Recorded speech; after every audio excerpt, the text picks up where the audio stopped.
Hello, everyone. This is Chris Lundwall. I was recently asked to create some more content as it relates to game management and different aspects of the game as it relates to umpiring.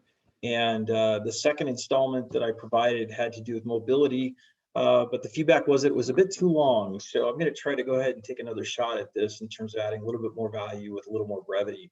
So this topic that we're going to discuss today has to do with the second pillar of self-evaluation, which is mobility. And specifically, it's entitled Blind Spots on the Bases in Game Management. The title of this is really mobility in your tag window. So I'm going to go ahead and talk a little bit about what that means. And hopefully it makes a little bit more sense and a little bit more with a little more brevity.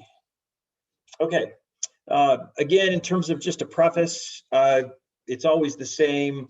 I'm just sharing observations and things that I've learned over the years from just amazing mentors and experiences and schools, and lots of mistakes. And so, if this helps you in your pursuit, then we've met our goal. And if it doesn't, just throw it away. And I'll be the first to admit there's much better content that's much more professionally done out there. I also want to put a plug in for schools, as I always do. Go to school as soon as you can, especially within the first 4 years that you start umpiring. And then I also would really encourage you to take a look at the best equipment you can use to extend your umpiring career and make sure that you're as safe as possible at all times. And that really comes down to Force 3 Pro Gear. I've used it for years. I know others have used it. It is really coming on strong. At the last College World Series 2 years ago, I saw it being used more in the college ranks, and now it's being used in the major league ranks. But specifically, the masks are just awesome with the way that they absorb torque. That when the ball's hitting you is amazing, and the way that that energy is absorbed through their spring system is just fantastic. So I can't really say enough about it. Both of the mask types, in terms of the hockey and the traditional, are fantastic. And if you're going to look at those products, I know they're more expensive, but they are a much better investment, in my opinion, than other products out there in terms of lasting longer and doing better good. If you're going to kind of create a three-step process to provisioning yourself with Force 3 gear, I would encourage you to go with the mask first, and then the chest protector second, and then anything else would be third. And lastly, I'd also encourage you to take a look at the Japanese indicators. They have a larger profile for your eyes to see from farther away than the traditional indicators. And again, I think they're very helpful.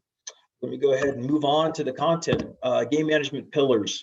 So confidence at the plate has already been covered in a previous installment. Today we're going to talk about mobility on the bases, timing on the calls, and respect for everybody of the third and the fourth pillars that will be discussed in future installments. But today, really want to talk about how angle and distance need to be illustrated on every play.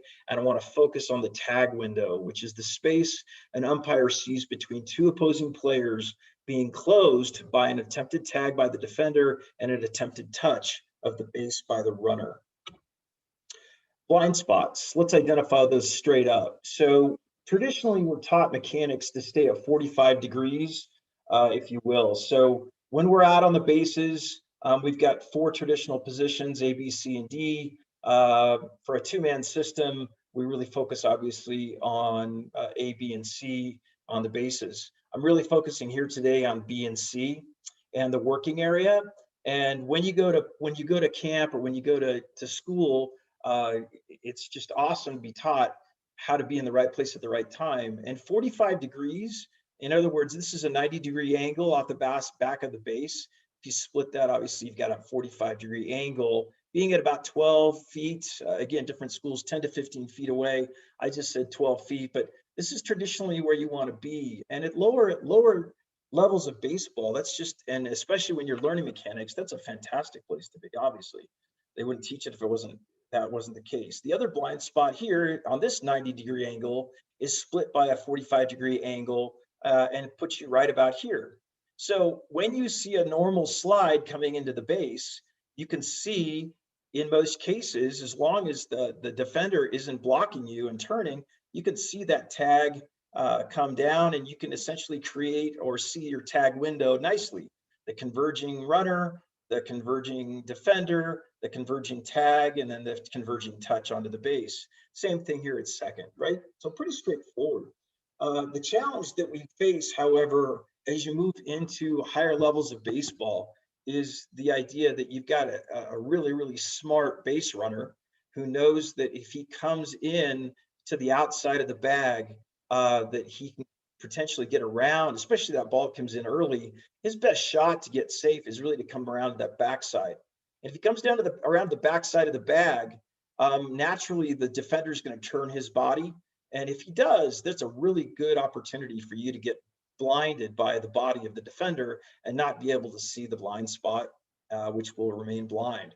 Same thing over here at third. So really what I would encourage you to do is certainly to learn your basics at school and get really comfortable at your 45-degree understanding, at the lower levels of baseball, that's a good place to be.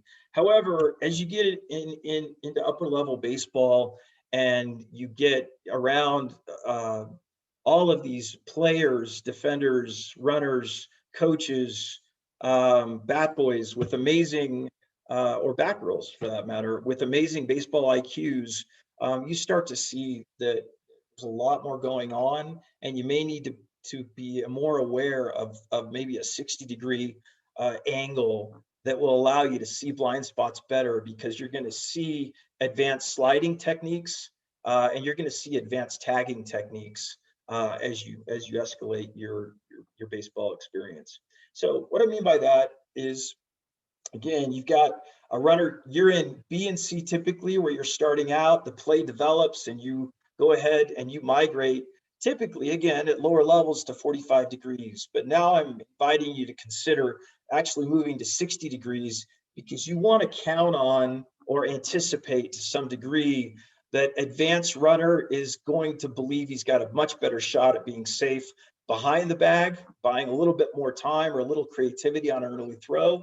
And in that case, you really want to make sure that your tag window is as wide as possible, and that point of convergence of the tag on the runner or the touch onto the base, you've got a full view of that. And it will happen more and more often as you're doing advanced baseball, that the defender will be forced, when the runner comes in on the backside of the bag, to go ahead and turn his body. And when he turns his body to make that advanced tag, you have a much less chance of being crowded out or blinded or having your tag window collapse if you're at 60 degrees. So again, I would ask you to talk to your mentors about this and talk to everyone that you trust, and even bring it up at school and have a debate and see what makes most sense for you. But what I found is that it's just very, very common at advanced levels of baseball to see more and more backside slides for all the obvious reasons. And so I'm not suggesting change your distance at all, but if you've got mobility and you've got the ability to get to that 60-degree slot where you've got a nice wide tag window, relatively speaking, you're illustrating to the coaches that are watching the play develop, as well as to your peers, that you've got a very good look at that. And we'll talk about why that's so important right here. Understanding the coach's mindset when they come out to talk to you about a close play, especially a play that happens on the backside of the bag. There's things that you can anticipate. You can anticipate that the coach who's not on the right side, at least that they believe on the right side of that call, the call that it's not favored, they're gonna come out and want to talk to you about it. And that's because they're passionate about their players, and they're passionate, obviously, about what they do.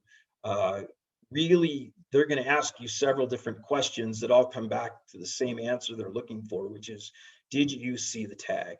You have to be able to see the tag. The guiding principle in this segment about blind spots is this one right here in the middle of this page. You have to be able to see the tag that you call. If you don't see the tag, don't make the call. And that will become abundantly clear to you in various conversations you have with coaches where you're challenged on your call. You have to be able to tell the coach point blank, I saw the tag. That's what they want to know. And if they see your positioning or your mobility is questionable, they're gonna come talk to you, and they're gonna be passionate about it.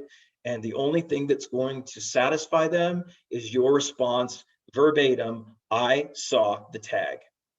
And so that, again, that won't appease everyone all the time, but that is essentially what they're looking for. So, and that's what you want to be able to provide. In the first installment, we talked about the strike zone. We talked about a guiding principle, which was every pitch is a strike until it proves otherwise.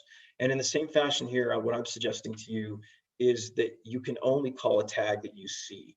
And for some of you, that might sound so stupid, so basic. But for those of you who have umpired a little while, it, I'm sure, is making a ton of sense.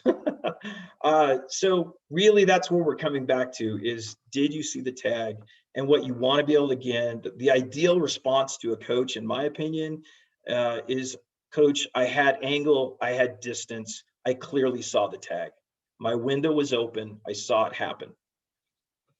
As it relates to your mindset when when you're getting challenged by a coach, there are several things that you want to think about, and I'll go ahead and let you review these.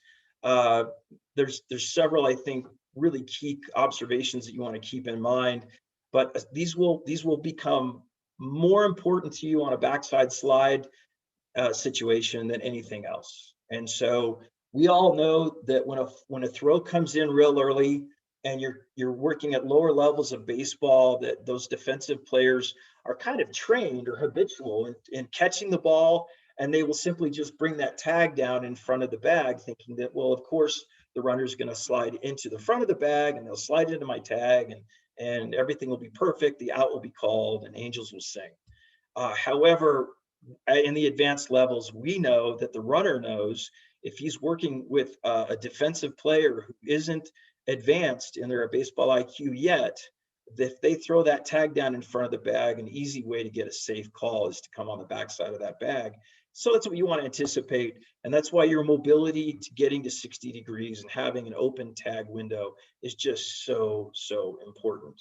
A couple other things here that you can look at as it relates to, being mobile, making sure you don't call a tag that you don't see. And then making sure your explanation is really, really simple. Coach, I saw the tag on the backside slide clearly. I had the window open. I had my distance. I had the angle. We're good to go. Finally, a couple of illustrations of what the window looks like and how you can be in position.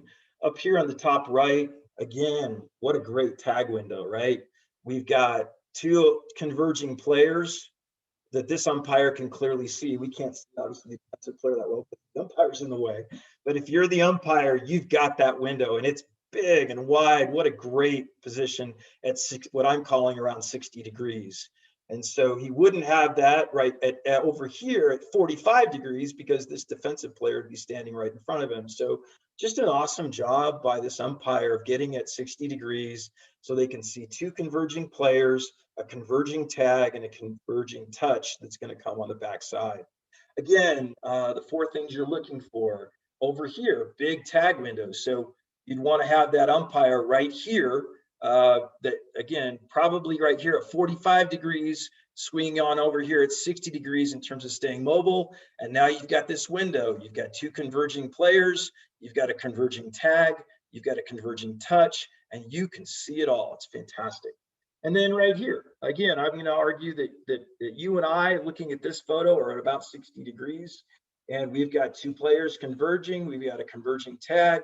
We've got a converging touch. It's all in the same window. And now you've got an explanation for whichever coach wants to talk to you about the call that you make. So pretty simple. Here are some references on YouTube that will give you some great looks as well. But I hope this is helpful. And I hope you enjoy umpiring. And if you have any feedback, I'm always open to it. So stay mobile out there. Encourage you to think about getting to 60 degrees if you're already at 45. And encourage you to keep thinking about that tag window and the four elements involved in terms of two players and one converging tag and one converging touch. Thanks so much. Have an awesome time this season.